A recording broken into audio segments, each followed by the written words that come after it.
Mušičarenje je najzahtevnija tehnika sportskog ribolova.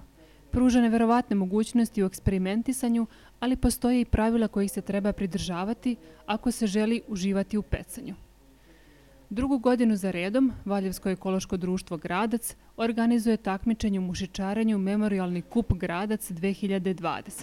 Takmičenje će se održati od takozvanog Prskavca pa sve do izvora reke Gradac. I bitno je da napomenem da će 12. ali i 13. septembra biti zatvorena ta staza za ribolov.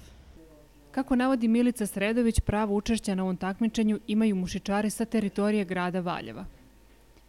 Zainteresovani za učešće mogu se prijaviti Luki Dimitrijeviću i dobiti sve dodatne informacije pozivom na broj telefona 065 247 9577.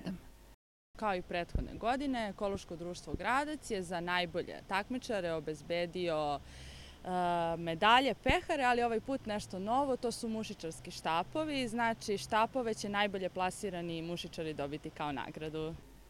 Predstavnica Ekološkog društva Gradac napominje da će se mušičari takmičiti pojedinačno, ali i u dvočlanim ekipama.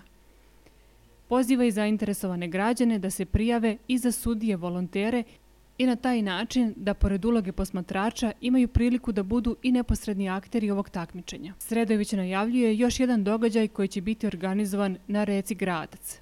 Pored Memorijalnog kupa, Ekološko društvo Gradac 26. i 27. septembra organizuje takmičenje Open Gradac koje će biti međunarodnog karaktera. Imaćemo goste kao i prethodnih godina iz Crne Gore, Bosne i Hercegovine, verovatno, ali o tome ćemo nešto kasnije pričati, bit će povoda. Reka Gradac predstavlja jedno od sjajnih mesta za bavljanje i takmičenje skoro svim vrstama sportskog ribolova.